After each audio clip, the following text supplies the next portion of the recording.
នុឡោមតាមច្បាប់ស្ដីពីការបោះឆ្នោតជាធរមានគណៈកម្មាធិការជារៀបចំការបោះឆ្នោតហៅកាត់ថាកោជបត្រូវរៀបចំការពិនិត្យបញ្ជីឈ្មោះនិងការចុះឈ្មោះបោះឆ្នោតជារៀងរាល់ឆ្នាំការពិនិត្យបញ្ជីឈ្មោះនិងការចុះឈ្មោះបោះឆ្នោតឆ្នាំ2025មានគោលដៅធានាឲ្យបញ្ជីបោះឆ្នោតមានភាពពេញលេញត្រឹមត្រូវនិងមានបច្ចុប្បន្នភាពប្រកបដោយសុវត្ថិភាពតាមរយៈការចុះឈ្មោះបោះឆ្នោតជូនដល់ប្រជាពលរដ្ឋខ្មែររស់នៅក្នុងឃុំសង្កាត់ដែលទើបគ្រប់អាយុ18ឆ្នាំគិតដល់ថ្ងៃទី31ខែកក្កដាឆ្នាំ2025គឺសម្រាប់អ្នកកើតមុនឬត្រឹមថ្ងៃទី1ខែសីហាឆ្នាំ2007ប្រជាពលរដ្ឋខ្មែរដែលមានសិទ្ធិបោះឆ្នោតក្នុងឃុំសង្កាត់ហើយមិនទាន់បានចុះឈ្មោះបោះឆ្នោតពីមុនមកប្រជាពលរដ្ឋខ្មែរដែលបានផ្លាស់លំនៅឋានឬទីសំណាក់ចូលថ្មីក្នុងឃុំសង្កាត់ការស្រង់និងការលុបឈ្មោះចេញពីបញ្ជីបោះឆ្នោតដោយផ្អែកតាមឯកសារសំអាងត្រឹមត្រូវនិងច្បាស់លាស់សម្រាប់អ្នកដែលទទួលមរណភាពនឹងត្រូវបានដកហូតជាបណ្ដោះអាសន្ននៅសិទ្ធិបោះឆ្នោតឬត្រូវបានផ្លាស់លំនៅឋានឬទីសំណាក់ចេញទៅឃុំសង្កាត់ផ្សេងការកែតម្រូវទិន្នន័យជីវប្រវត្តិបដូរការិយាល័យបោះឆ្នោតក្នុងឃុំសង្កាត់ឈ្មោះភេទថ្ងៃខែឆ្នាំកំណើតឬផ្លាស់ប្ដូរឯកសារចុះឈ្មោះបោះឆ្នោតតាមសំណើរបស់សម័យខ្លួនដោយផ្អែកលើឯកសារសំអាងត្រឹមត្រូវការធ្វើបច្ចុប្បន្នភាពទិន្នន័យជីវមាត្រដែលមានរូបថតនិងស្នាមរាមដៃចំពោះអ្នកចុះឈ្មោះបោះឆ្នោតក្នុងឆ្នាំ2016ដែលមិនធ្លាប់បានធ្វើបច្ចុប្បន្នភាពទិន្នន័យជីវមាត្រក្នុងបញ្ជីបោះឆ្នោតពីមុនមកសម្រាប់ឆ្នាំ2025ការពិនិត្យបញ្ជីឈ្មោះនិងការចុះឈ្មោះបោះឆ្នោតនៅតាមឃុំសង្កាត់មានរយៈពេល26ថ្ងៃគឺត្រូវធ្វើចាប់ពីថ្ងៃទី1ដល់ថ្ងៃទី26ខែឧសភាឆ្នាំ2025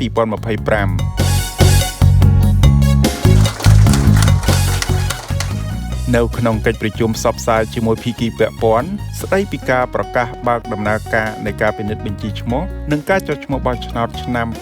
2025កាលពីថ្ងៃទី31ខែមីនាឆ្នាំ2025ឯកឧត្តមប្រាជ្ញច័ន្ទប្រធានគណៈកម្មាធិការជារៀបចំការបោះឆ្នោតនិងជាប្រធានដឹកនាំកិច្ចប្រជុំបានមានប្រសាសន៍យ៉ាងដូចនេះថាអនុលោមតាមសេចក្តីសម្រេចលេខ004កជបសសរចុះថ្ងៃទី10ខែមករាឆ្នាំ2025ការពិនិត្យបញ្ជីឈ្មោះ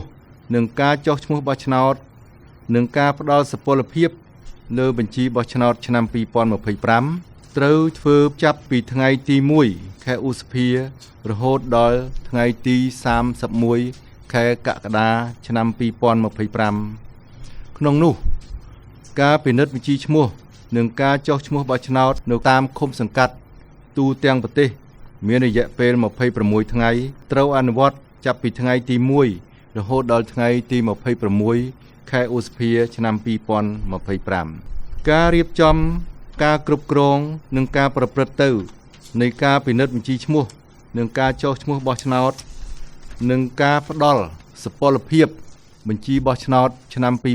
2025ត្រូវអនុវត្តដោយអនុលោមទៅតាមបទបញ្ជានិងនីតិវិធីសម្រាប់ការពិនិត្យបញ្ជីឈ្មោះនិងការចុះឈ្មោះបោះឆ្នោតប្រចាំឆ្នាំដើម្បីធានាឲ្យដំណើរការនៃការពិនិត្យបញ្ជីឈ្មោះនិងការចុះឈ្មោះបោះឆ្នោតឆ្នាំ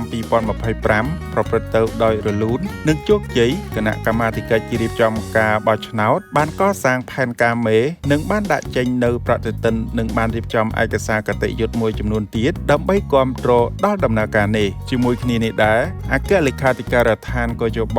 ដែលមានអគ្គនាយកដ្ឋាននិងនាយកដ្ឋានចំណុះក៏បានត្រៀមដើម្បីរៀបចំផ្នែកធនធានមនុស្សសម្ភារៈនិងឯកសារមួយចំនួនទៅតាមផ្នែកនិងតាមភារកិច្ចរៀងៗខ្លួននៅក្នុងដំណើរការនេះលោកថមមណ្ឌលអគ្គនាយករងនៃអគ្គនាយកដ្ឋានរដ្ឋបាលនិងហិរញ្ញវត្ថុនិងជាប្រធាននាយកដ្ឋានរដ្ឋបាលបានមានប្រសាសន៍អំពីការងារមន្ត្រីបុគ្គលិកដូចនេះថាខ្ញុំសូមជម្រាបជូនថានៅទីស្តីការគណៈកម្មាធិការជាតិរៀបចំការបោះឆ្នោតនិងនៅតាមលេខាការដ្ឋានរាជធានីខេត្តរៀបចំការបោះឆ្នោតយើងមានមន្ត្រីក្របខ័ណ្ឌសរុបទាំងអស់ចំនួន460នាក់និងមន្ត្រីជាប់កិច្ចសន្យារយៈពេលវែងសរុបទាំងអស់ចំនួន337នាក់សម្រាប់ការពិនិត្យបញ្ជីឈ្មោះនិងការចុះឈ្មោះបោះឆ្នោតឆ្នាំ2025នេះផ្អែកតាមផែនការមេកោជបត្រូវការ មន្ត្រីជាប់កិច្ចសន្យារយៈពេលខ្លីសរុបទាំងអស់មានចំនួន 6523 នាក់ដោយនៅក្នុងនោះនៅទីស្តីការគណៈកម្មាធិការជាតិរៀបចំការបោះឆ្នោតមានចំនួន212នាក់នៅតាមលេខាធិការដ្ឋានរាជធានីខេត្តរៀបចំការបោះឆ្នោតមានសរុបចំនួន555នាក់នៅតាមឃុំសង្កាត់គឺយើងមានសមាជិកក្រុមចុះឈ្មោះបោះឆ្នោតដែលយើងហៅកាត់ថាកចបគឺមានក្នុងមួយឃុំសង្កាត់ជាទូទៅគឺយើងមានសរុបចំនួន3នាក់ហើយនៅក្នុងនោះមានប្រធានក្រុមចុះឈ្មោះបោះឆ្នោតមួយរូបនិងអនុប្រធានក្រុមចុះឈ្មោះបោះឆ្នោតដែលជាស្មានឃុំសង្កាត់សម័យនោះចំនួន1រូបនិងសមាជិកក្រុមចុះឈ្មោះបោះឆ្នោតដែលជាការីកុំព្យូទ័រចំនួន1រូបប៉ុន្តែសម្រាប់ការពិនិត្យបញ្ជីឈ្មោះនិងការចុះឈ្មោះបោះឆ្នោតឆ្នាំ2025នេះគឺ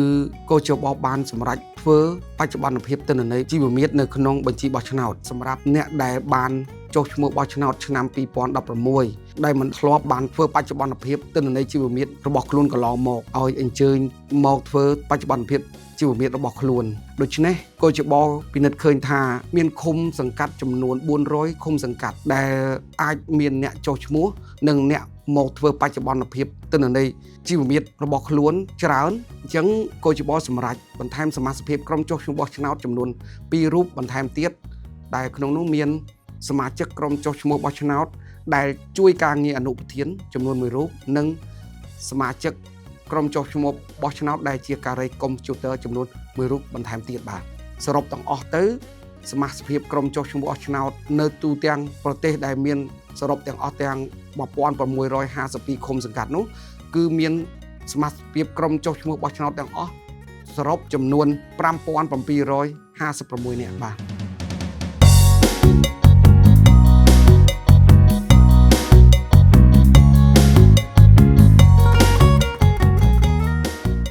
ក្រៅពីការគ្រប់គ្រងនិងការជ្រើសរើសមន្ត្រីឲ្យចូលបម្រើការងា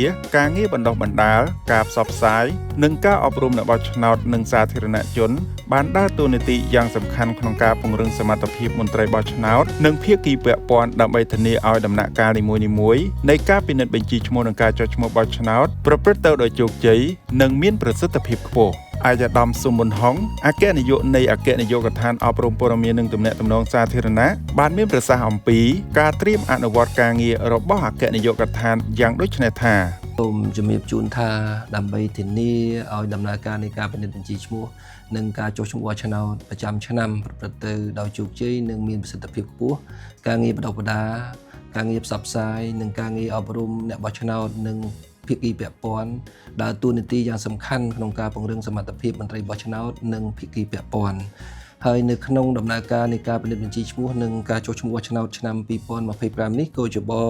បាននឹងកំពុងរៀបចំវគ្គបណ្ដុះបណ្ដាលដល់មន្ត្រីកោជបនិងភាគីពាក់ព័ន្ធចំនួន4វគ្គក្នុងនោះនៅថ្នាក់កោជបមានចំនួន2វគ្គនិងថ្នាក់រាជធានីខេត្តចំនួន1វគ្គនិងថ្នាក់មណ្ឌលប្រមូលផ្ដុំក្រុងស្រុកខណ្ឌចំនួន1វគ្គវគ្គទី1បណ្ដុះបណ្ដាលដល់គ្រូបង្ហាត់និងមន្ត្រីកោជបចាប់ពីថ្ងៃទី24ដល់ថ្ងៃទី28ខែមីនាឆ្នាំ2025នៅទីស្តីការកោជបវគ្គទី2បណ្ដុះបណ្ដាលជូនប្រធានលេខាធិការរាជធានីខេត្តរៀបចំការបោះឆ្នោតប្រធានផ្នែកអប់រំព័ត៌មាននិងទំនាក់ទំនងសាធារណៈអ្នកបច្ចេកទេសកុំព្យូទ័រនិងភាគីពាក់ព័ន្ធហើយវគ្គនេះចាប់ផ្ដើមដំណើរការពីថ្ងៃទី1ដល់ថ្ងៃទី3ខែមេសាឆ្នាំ2025នៅទីស្តីការកោជបវគ្គទី3បណ្ដុះបណ្ដាលជូនគ្រូបង្ហាត់ប្រចាំក្រុងស្រុកខណ្ឌជំនួយការលេខាធិការដ្ឋានរាជធានីខេត្តរៀបចំការបោះឆ្នោតនិងភាគីពាក់ព័ន្ធនៅក្នុងរាជធានីខេត្តវគ្គនេះយើងធ្វើនៅខេត្តទី1ពីថ្ងៃទី21ដល់ថ្ងៃទី22និងខេត្តទី2យើងធ្វើនៅថ្ងៃទី24ដល់ថ្ងៃទី25ខែមេសាឆ្នាំ2025នៅតាមបណ្ដាលេខាធិការដ្ឋានរាជធានីខេត្តរៀបចំការបោះឆ្នោតហើយនឹងវគ្គទី4យើងធ្វើការបណ្ដុះបណ្ដាលជូនដល់ក្រុមចុះឈ្មោះបោះឆ្នោតនិងសមាជិកក្រុមប្រឹក្សាឃុំសង្កាត់ប្រចាំការពិនិត្យមើលដំណើរការពិនិត្យបញ្ជីឈ្មោះនិងការចុះឈ្មោះបោះឆ្នោតឆ្នាំ2025នេះយើងធ្វើការបណ្ដុះបណ្ដាលនៅថ្ងៃទី29ដល់ថ្ងៃទី30ខែមេសាឆ្នាំ2025បាទដើម្បីជំរុញនិងបង្កើនប្រសិទ្ធភាពការងារអប់រំនិងការងារផ្សព្វផ្សាយទៅកាន់សាធារណជននិងអ្នកបោះឆ្នោតកោជបក៏បានរៀបចំផែនការចុះបញ្ជ្រាបការយល់ដឹងដល់សិស្សនិស្សិតនៅតាមគ្រឹះស្ថានសិក្សារដ្ឋនិងឯកជន ចុះផ្សព្វផ្សាយបញ្ជ្រាបការយល់ដឹងដល់ភាគីពាក់ព័ន្ធនៅតាមបណ្ដាក្រុងស្រុកខណ្ឌនៃរាជធានីខេត្តមួយចំនួននិងនៅតាមបណ្ដាខេត្តមួយចំនួនមានមជ្ឈមណ្ឌលអប់រំសម្រាប់សិស្សនិងនិស្សិតធ្វើការសិក្សាស្វែងយល់និងស្រាវជ្រាវផងដែរពាក់ព័ន្ធនឹងសម្ភារៈឯកសារអប់រំរបស់កោជបក៏បានផលិតសៀវភៅណែនាំសៀវភៅជំនួយស្មារតីសម្រាប់ការពិនិត្យបញ្ជីឈ្មោះនិងការចុះឈ្មោះបោះឆ្នោតសៀវភៅបច្ចេកទេសពាក់ព័ន្ធនឹងនីតិវិធីនៃការចុះឈ្មោះបោះឆ្នោតតាមប្រព័ន្ធកុំព្យូទ័រសៀវភៅណែនាំស្តីពីការដាក់ការទទួលនិងការដោះស្រាយពាក្យបណ្ដឹងកោជបបានផលិត spot វីដេអូនីតិវិធីស្តីពីការពិនិត្យបញ្ជីឈ្មោះនិងការចុះឈ្មោះបោះឆ្នោតដើម្បីជាជំនួយដល់ក្រុមចុះឈ្មោះបោះឆ្នោតក្នុងការអនុវត្តទូនាទីភារកិច្ចកោជបបានផលិតបដាសម្រាប់ចងផ្សាយនៅតាមបណ្ដាឃុំសង្កាត់និងទីប្រជុំជនមួយចំនួនក្នុងក្រុងស្រុកខណ្ឌនៃរាជធានីខេត្តនីមួយៗផលិត poster ចង្អុលបង្ហាញអំពីឯកសារប្រើប្រាស់សម្រាប់ការពិនិត្យបញ្ជីឈ្មោះនិងចុះឈ្មោះបោះឆ្នោតគំរូប្លង់ការិយាល័យនៃការចុះឈ្មោះបោះឆ្នោតផលិតសេចក្តីជូនដំណឹងដើម្បីចាក់ផ្សាយនៅតាមបណ្ដាឃុំសង្កាត់ផលិត spot អប់រំចម្រៀងកាយវិការអប់រំដើម្បីចាក់ផ្សាយនៅតាមបណ្ដាវិទ្យុនិងទូរទស្សន៍ជាតិផលិតខិត្តប័ណ្ណសំណួរចម្លើយផលិតសៀវភៅណែនាំកូនសៀវភៅផ្នត់សម្រាប់អប់រំបានប្រកាសខិត្តប័ណ្ណប្រតិបត្តិព័ត៌មានកោជបសារអប់រំខ្លីផ្ញើសារតាមទូរស័ព្ទផ្សព្វផ្សាយព័ត៌មានតាមកម្មវិធីទូរស័ព្ទឆ្លាតរៀបចំកម្មវិធីបញ្ជ្រាបការអប់រំតាមរយៈសិល្បៈកំ pl ែងកម្មវិធីប្រកួតឆ្លើយសំណួរផលិតព័ត៌មានថ្មីពីកោជបផលិតកម្មវិធីកិច្ចសភាតាមប្រព័ន្ធអនឡាញផលិតកម្មវិធីស្វែងយល់ផលិតបទយកាផលិតវីដេអូឯកសារនិងសម្ភារៈឯកសារផ្សេងៗទៀតហើយសម្ភារៈឯកសារទាំងនេះកោជបកំពុងធ្វើការផ្សព្វផ្សាយតាមរយៈទំព័រ Facebook ផ្លូវការរបស់កោជបអាសយដ្ឋាន web របស់កោជប www.net.go.kh Channel YouTube Channel Telegram របស់កោជប TV online កម្មវិធីទូរស័ព្ទឆ្លាត App Net.kh សារ SMS តាមរយៈកាសែតតាមរយៈការបោះពុម្ពផ្សាយប្រព័ន្ធផ្សព្វផ្សាយរបស់រដ្ឋនិងប្រព័ន្ធផ្សព្វផ្សាយឯកជនមួយចំនួនទៀតក្រៅពីនេះកោជបក៏មានទំនាក់ទំនងជាមួយភាគីពាក់ព័ន្ធដែលធ្វើលើកិច្ចការបោះឆ្នោតទាំងជាតិនិងអន្តរជាតិតាមរយៈកម្មវិធីសង្កេតការបោះឆ្នោតតាមរយៈយន្តការនៃកិច្ចប្រជុំផ្សព្វផ្សាយជាមួយភាគីពាក់ព័ន្ធនិងវគ្គបណ្ដុះបណ្ដាលសិក្ខាសាលាសន្និសីទជាតិនិងអន្តរជាតិចំពោះការងារសេវាកម្មច្បាប់និងបច្ចេកទេសគឺជាកិច្ចការដ៏សំខាន់ក្នុងការផ្តល់សេវានិងកិច្ចសហការដល់គ្រប់ភាគីពាក់ព័ន្ធតាមរយៈអគ្គនាយកដ្ឋានសេវាកម្មច្បាប់និងបច្ចេកទេសដើម្បីធានាដំណើរការនៃការពិនិត្យបញ្ជីឈ្មោះនិងការចុះឈ្មោះបោះឆ្នោតទាំងមូលអគ្គនាយកដ្ឋានបានត្រៀមខ្លួនរួចរាល់ហើយទាំងការរៀបចំមន្ត្រីការរៀបចំសម្ភារៈនិងឯកសារពាក់ព័ន្ធសម្រាប់បម្រើដល់ការចុះឈ្មោះបោះឆ្នោតឯកឧត្តមតុបរិទ្ធីអគ្គនាយកនៃអគ្គនាយកដ្ឋានសេវាកម្មច្បាប់និងបច្ចេកទេសបានមានប្រសាសន៍បញ្ជាក់បន្ថែមដូចនេះថាក្នុងនាមអគ្គនាយកដ្ឋានសេវាកម្មច្បាប់និងបច្ចេកទេសដែលជាសេនាការរបស់អគ្គលេខាធិការខណ្ឌកោជបក្នុងការងារទូតខុសទៅការងារបច្ចេកទេសក្នុងដំណើរការបោះឆ្នោតទាំងមូលហើយដោយឡែកនៅក្នុងដំណាក់កាលពិនិត្យបញ្ជីឈ្មោះចុះឈ្មោះឆ្នោតឆ្នាំ2025នេះបាទអគ្គនាយកដ្ឋានរួមមាននាយកដ្ឋាន3ចំណុះគឺនាយកដ្ឋានទី1នាយកដ្ឋានគ្រប់គ្រងទិន្នន័យអ្នកបោះឆ្នោតនិងជាឆ្នោតនាយកដ្ឋានទី2គឺនាយកដ្ឋានប្រតិបត្តិការនាយកដ្ឋានទី3គឺសេវាកម្មច្បាប់និងវិវាទកម្មនៅក្នុងដំណើរការពិនិត្យបញ្ជីឈ្មោះនិងចុះឈ្មោះបោះឆ្នោតយើងចែកចេញជា3ដំណាក់កាលធំដំណាក់កាលទី1គឺដំណាក់កាលត្រៀមដំណាក់កាលទី2គឺជាដំណាក់កាលពិនិត្យបញ្ជីឈ្មោះចុះឈ្មោះឆ្នោតជាក់ស្ដែងដែលមានរយៈពេល26ថ្ងៃបាទដំណាក់កាលទី3គឺដំណាក់កាលក្រោយការបញ្ចប់ការពិនិត្យបញ្ជីឈ្មោះនិងចុះឈ្មោះឆ្នោតនេះក្នុងដំណាក់កាលទាំង3នេះនាយកដ្ឋាននីមួយៗនឹងមានផែនការលម្អិតរបស់ខ្លួននាយកដ្ឋានប្រតិបត្តិការក្នុងដំណាក់កាលត្រៀមផ្នែកប្រតិបត្តិការគឺជាផ្នែកមួយដ៏សំខាន់នាយកដ្ឋាននេះបានត្រៀមខ្លួនជាស្រេចដើម្បីចូលរួមឬបម្រើទៅដល់ការពិនិត្យបញ្ជីឈ្មោះចុះឈ្មោះឆ្នោតហើយមានតួនាទីលិតនៅសម្ភារៈបាទដើម្បីឲ្យបម្រើឲ្យការពិនិត្យបញ្ជីឈ្មោះនេះក្នុងនោះដែរនាយកដ្ឋានក៏បានរៀបចំក្នុងសិទ្ធិប្រជាពលរដ្ឋដើម្បីរៀបចំការិយាល័យជូនដល់ប្រជាពលរដ្ឋដើម្បីចុះឈ្មោះបាទក្នុងករណីនេះពេលដែលនាយកដ្ឋានយើងរៀបចំស្រង់សិទ្ធិនេះគឺធ្វើឲ្យប្រកាសវិជាថាប្រជាពលរដ្ឋដែលលោកបានទទួលមរណភាព ប្រជាពលរដ្ឋដែលលោកទៅតែគ្រប់អាយុ18ឆ្នាំឬក៏ប្រជាពលរដ្ឋលោកផ្លាស់ចេញដើម្បីឲ្យប្រកាសថាទិន្នន័យដែលយើងរៀបចំនៅក្នុងឆ្នាំ2025នេះឲ្យបានជាក់លាក់ដើម្បីឆ្លើយតបទៅនឹងការបញ្ជាផលិតសម្ភារៈឲ្យបានត្រឹមត្រូវទៅតាមតម្រូវការជាក់ស្ដែងនៃការផលិតបញ្ជីឈ្មោះចុះឈ្មោះបោះឆ្នោតប្រចាំឆ្នាំនៅក្នុងនោះនាយកដ្ឋានក្រៅពីការផលិតបញ្ជីនេះក៏នាយកដ្ឋានក៏រៀបចំការវិខ្ចប់បាទប្រតិបត្តិការគឺការវិខ្ចប់សម្ភារៈជា kit សម្រាប់ការផលិតបញ្ជីឈ្មោះចុះឈ្មោះឆ្នោតដែរទៅនឹងក៏រៀបចំផែនការដឹកជញ្ជូនធ្វើម៉េចឲ្យសម្ភារៈនៃការផលិតបញ្ជីឈ្មោះចុះឈ្មោះឆ្នោតទាំងអស់រួមទាំងទម្រង់បែបបទផ្សេងៗសភៅណែនាំផ្សេងៗជាពិសេសនោះគឺ kit computer ដែលយើងត្រូវបញ្ជូនទៅក្រុមចុះឈ្មោះបាទឲ្យបានទាន់ពេលវេលាក្នុងពេលខាងមុខបាទនេះជាអ្វីដែលនាយកដ្ឋានប្រតិបត្តិការលោកបានរៀបចំនិងត្រៀមដោយឡែកក្នុងដំណាក់កាលប្រតិបត្តិការនាយកដ្ឋានប្រតិបត្តិការនេះគឺគាត់បានតាមដាននៅការប្រើប្រាស់សម្ភារៈផ្សេងៗចាំបាច់ដែលតម្រូវឲ្យគាត់ធ្វើអន្តរាគមន៍ក្នុងករណីខ្វះខាតបាទបញ្ជូនជាបន្ទាន់ទៅដល់ឲ្យក្រុមចុះឈ្មោះទី2គាត់ពិនិត្យមើលទៅលើការដឹកជញ្ជូនបាទការបំលាស់ទីការចុះឈ្មោះឆ្នោតតាមឃុំសង្កាត់ផ្សេងៗហ្នឹងគឺនាយកដ្ឋានប្រតិបត្តិការបានតាមដាននៅសកម្មភាពទាំងអស់នៅស្ថានភាពអាកាសធាតុស្ថានភាពទូទៅផ្សេងៗដែលជាការទទួលត្រូវរបស់នាយកដ្ឋាននេះដំណាក់កាលមួយទៀតគឺហៅដំណាក់កាលក្រោយការបញ្ជីឈ្មោះអញ្ចឹងនាយកដ្ឋានប្រតិបត្តិការគឺទទួលបន្ទុកមួយដ៏ធំគឺប្រមូលសម្ភារៈស្លាប់មកវិញបាទសម្ភារៈបច្ចេកទេសឬក៏សម្ភារៈផ្សេងៗពីក្រុមចុះឈ្មោះហ្នឹងដើម្បីមករក្សាទុកនៅឃ្លាំងកោជបយើងដោយឡែកនាយកដ្ឋានគ្រប់គ្រងទិន្នន័យអ្នកបោះឆ្នោតនិងជាឆ្នោតក៏ដូចឆ្នោតដែរក្នុងដំណាក់កាលត្រៀមគឺនាយកដ្ឋានគ្រប់គ្រងទិន្នន័យមានតួនាទីរៀបចំទម្រង់បែបបទមួយចំនួនរួមមានស្ដីណែនាំមួយចំនួនការរៀបចំនៅទម្រង់លិខិតអញ្ជើញប្រជាពលរដ្ឋបាទឲ្យមកផលិតបញ្ជីឈ្មោះចុះឈ្មោះឆ្នោតទើបនឹងការផលិតលិខិតអញ្ជើញនេះហើយគឺនាយកដ្ឋានបានរៀបចំផលិតនៅបញ្ជីបោះឆ្នោតចុងក្រោយដើម្បីបម្រើឲ្យការផលិតបញ្ជីឈ្មោះចុះឈ្មោះឆ្នោតបាទក្នុងដំណាក់កាលនេះក៏នាយកដ្ឋានបានចូលរួមចំណែកយ៉ាងជាមួយនឹងនាយកដ្ឋានអគ្គនាយកដ្ឋានដទៃទៀតដូចជាការជ្រើសរើសបុគ្គលិកនាយកដ្ឋានបានរៀបចំនៅកុំព្យូទ័រដើម្បីជ្រើសរើសបុគ្គលិកក្នុងដំណាក់កាលត្រៀមបាទនេះផងដែរក្រៅពីនោះនាយកដ្ឋានបានរៀបចំ set up កុំព្យូទ័រសម្រាប់ផលិតបញ្ជីឈ្មោះចុះឈ្មោះឆ្នោតដែលមានសរុបរហូតដល់1652 kit បាទប៉ុន្តែដោយឡែកឆ្នាំនេះគឺជាឆ្នាំពិសេសបានខាងនាយកដ្ឋានក៏បានរៀបចំត្រៀមចំនួន400 kit ទៀតអញ្ចឹងយើងឃើញថាឆ្នាំ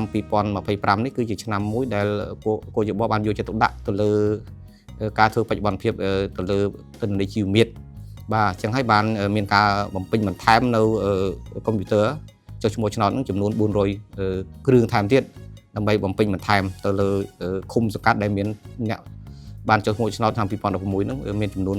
5000 ឡើងទន្ទឹមនឹងនៅក្នុងដំណាក់កាលត្រៀមនេះតាក់ទងជាមួយនឹងការចែកលិខិតអញ្ជើញហ្នឹងក៏នាយកដ្ឋានហ្នឹងក៏ផ្ដល់សេវាមួយហៅថាសេវា call center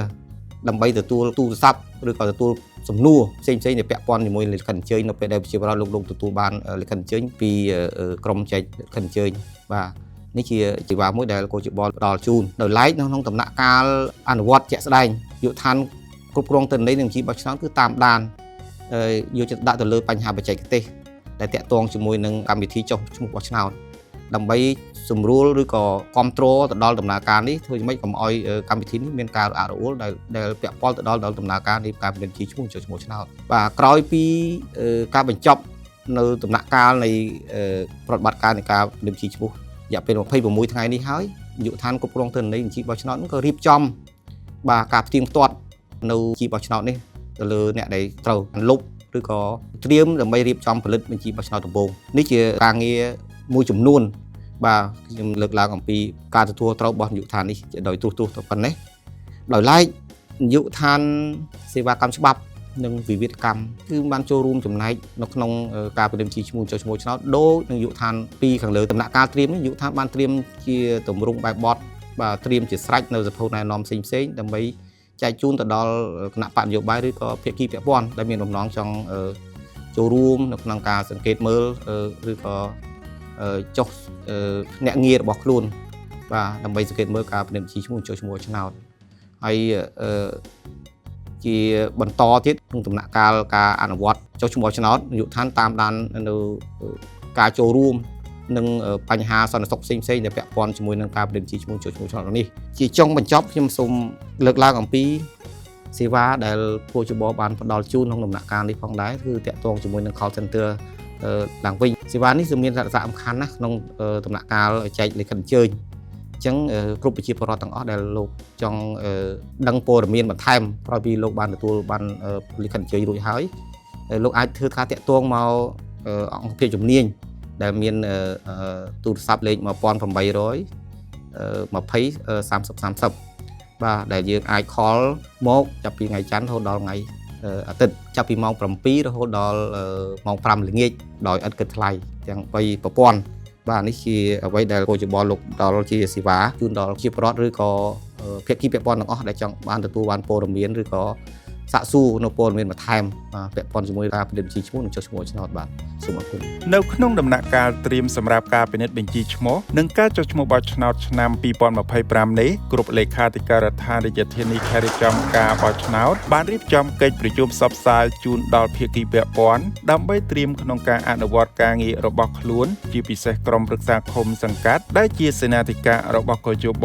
ដែលត្រូវដឹកនាំក្រុមចុះឈ្មោះបោះឆ្នោតដើម្បីធានាឲ្យកិច្ចប្រតិបត្តិការនៃការពិនិត្យបញ្ជីឈ្មោះនិងការចុះឈ្មោះបោះឆ្នោតនៅតាមឃុំសង្កាត់រៀងៗខ្លួនប្រព្រឹត្តទៅដោយជោគជ័យនិងមានប្រសិទ្ធភាពខ្ពស់ទន្ទឹមនឹងនេះលេខាធិការដ្ឋានរាជធានីខេត្តរៀបចំការបោះឆ្នោតក៏បានធ្វើការទំនាក់ទំនងនិងពង្រឹងកិច្ចសហប្រតិបត្តិការជាមួយអាជ្ញាធររាជធានីខេត្តក្រុងស្រុកខណ្ឌឃុំសង្កាត់និងភាគីពាក់ព័ន្ធដើម្បីរក្សាសន្តិសុខសុវត្ថិភាពសណ្ដាប់ធ្នាប់សាធារណៈនិងរបៀបរៀបរយល្អក្នុងដំណើរការនៃការពិនិត្យបញ្ជីឈ្មោះនិងការចុះឈ្មោះបោះឆ្នោតឆ្នាំ2025នេះផងដែរជាមួយគ្នានេះឯកឧត្តមប្រាជ្ញច័ន្ទប្រធានគណៈកម្មាធិការរៀបចំការបោះឆ្នោតក៏បានអំពាវនាវដល់គ្រប់ភាគីពាក់ព័ន្ធទាំងអស់ចូលរួមសហការតាមទូនាទីរៀងៗខ្លួនដើម្បីជំរុញដំណើរការនេះប្រព្រឹត្តទៅដោយរលូននិងជោគជ័យ ដើម្បីធានាឲ្យដំណើរការនៃការពិនិត្យបញ្ជីឈ្មោះនិងការចុះឈ្មោះបោះឆ្នោតឆ្នាំ2025ប្រព្រឹត្តទៅដោយរលូននិងជោគជ័យតាងនាមកយបខ្ញុំសូមអំពាវនាវដល់ភាគីពាក់ព័ន្ធទាំងអស់សូមចូលរួមសហការតាមទូនាទីផ្សព្វផ្សាយជំរុញនិងលើកទឹកចិត្តប្រជាពលរដ្ឋទាំងអស់ដូចខាងក្រោម 1. អ្នកមានសិទ្ធិបោះឆ្នោតទាំងអស់ដែលមិនទាន់បានចុះឈ្មោះបោះឆ្នោតយុវជនយុវនារីដែលទើបគ្រប់អាយុ18ឆ្នាំគិតដល់ថ្ងៃទី31ខែកក្កដាឆ្នាំ2025គឺកើតមុនឬត្រឹមថ្ងៃទី1ខែសីហាឆ្នាំ2007និងប្រជាពលរដ្ឋដែលមានឈ្មោះក្នុងបញ្ជីបោះឆ្នោតហើយប៉ុន្តែបានផ្លាស់លំនៅឋានឬទីសំណាក់ចូលទៅឃុំសង្កាត់ថ្មីឲ្យអញ្ជើញទៅចុះឈ្មោះបោះឆ្នោតឲ្យបានគ្រប់គ្នា 2. អ្នកមានឈ្មោះក្នុងបញ្ជីបោះឆ្នោតហើយទៅកែតម្រូវទិន្នន័យជីវប្រវត្តិរបស់ខ្លួនក្នុងបញ្ជីបោះឆ្នោតក្នុងករណីពិនិត្យឃើញថាការកត់ត្រាមិនបានត្រឹមត្រូវក្នុងបញ្ជីបោះឆ្នោតដូចជាករណីប្តូរការិយាល័យបោះឆ្នោតក្នុងឃុំសង្កាត់ឈ្មោះភេទថ្ងៃខែឆ្នាំកំណើតឬផ្លាស់ប្តូរឯកសារចុះឈ្មោះបោះឆ្នោតដោយត្រូវមានឯកសារសំអាងត្រឹមត្រូវនិងពិសេសចំពោះអ្នកដែលបានចុះឈ្មោះបោះឆ្នោតឆ្នាំ2016ទៅធ្វើបច្ចុប្បន្នភាពទិន្នន័យជាមាត្រគឺរូបថតនិងស្នាមម្រាមដៃរបស់ខ្លួនដែលមិនធ្លាប់បានធ្វើបច្ចុប្បន្នភាពពីមុនមកខ្ញុំសូមអំពាវនាវផងដែរចំពោះគណៈបកនយោបាយសមាគមនិងអង្គការមិនមែនរដ្ឋាភិបាលសូមបន្តចូលរួមសហការនិងដាក់ភ្នាក់ងារគណៈបកនយោបាយឬអ្នកសង្កេតការបោះឆ្នោតចូលរួមពិនិត្យតាមដានដំណើរការនេះនៅតាមការិយាល័យចុះឈ្មោះបោះឆ្នោតដើម្បីធានាឲ្យការអនុវត្តប្រព្រឹត្តទៅដោយរលូនតម្លាភាពនិងជោគជ័យចំពោះអាជ្ញាធរគ្រប់លំដាប់ថ្នាក់មេត្តាចូលរួមសហការថែរក្សានិងការពារសន្តិសុខសណ្ដាប់ធ្នាប់ដើម្បីធានាសុវត្ថិភាពក្នុងដំណើរការនៃការពិនិត្យបញ្ជីឈ្មោះនិងការចុះឈ្មោះបោះឆ្នោតនេះនិងចំពោះអាជ្ញាធរមូលដ្ឋានក្នុងការចេញឯកសារជូនប្រជាពលរដ្ឋសម្រាប់ប្រើប្រាស់ក្នុងការពិនិត្យបញ្ជីឈ្មោះនិងការចុះឈ្មោះបោះឆ្នោតនិងចំពោះប្រព័ន្ធផ្សព្វផ្សាយទាំងអស់សូមជួយផ្សព្វផ្សាយអំពីដំណើរការនៃការពិនិត្យបញ្ជីឈ្មោះនិងការចុះឈ្មោះបោះឆ្នោតឆ្នាំ2025ដើម្បីលើកកម្ពស់ការយល់ដឹង របស់ប្រជាពលរដ្ឋនិងកិច្ចសហការចូលរួមបានគ្រប់គ្នា សូមបញ្ជាក់ជូនថាការពិនិត្យបញ្ជីឈ្មោះនិងការចុះឈ្មោះបោះឆ្នោតនៅតាមឃុំសង្កាត់ទូទាំងប្រទេសមានរយៈពេល26ថ្ងៃចាប់ពីថ្ងៃទី1រហូតដល់ថ្ងៃទី26ខែឧសភាឆ្នាំ2025ដូច្នេះសូមអញ្ជើញបងប្អូនប្រជាពលរដ្ឋខ្មែរដែលមានលក្ខខណ្ឌគ្រប់គ្រាន់សូមទៅពិនិត្យបញ្ជីឈ្មោះនិងចុះឈ្មោះបោះឆ្នោតឲ្យបានគ្រប់គ្នានឹងទាន់ពេលវេលា